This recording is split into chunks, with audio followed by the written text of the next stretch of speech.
What is module scope in JavaScript modules?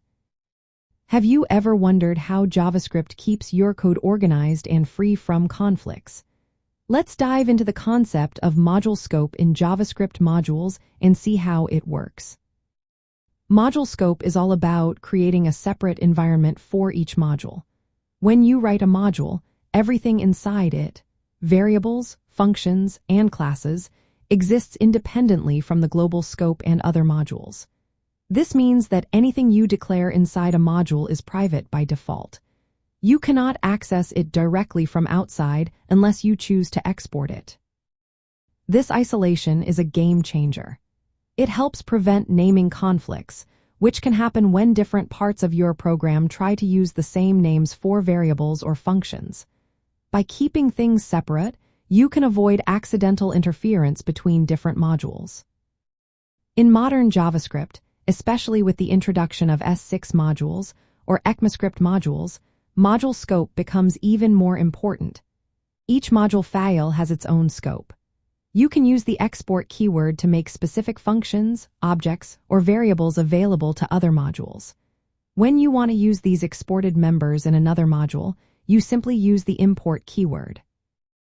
Anything that is not exported stays private within the module, which creates a clear boundary between what is public and what is for internal use only.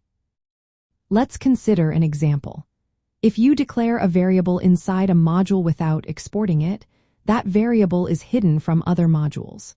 This gives developers control over which parts of their code are accessible to others and which parts remains internal.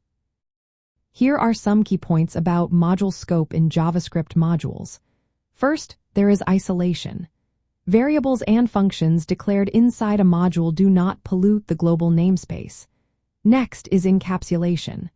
Only members that you explicitly export can be accessed from outside the module, keeping your internal logic safe. The export keyword marks what is public, while the import keyword allows other modules to use those public parts. There is no global leakage, which is a big improvement over older JavaScript patterns.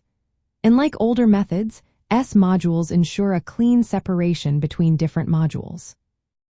Another benefit is the static structure. The use of import and export enables tools to analyze your code statically, which allows for optimizations like tree shaking. This means that unused code can be removed, making your application more efficient.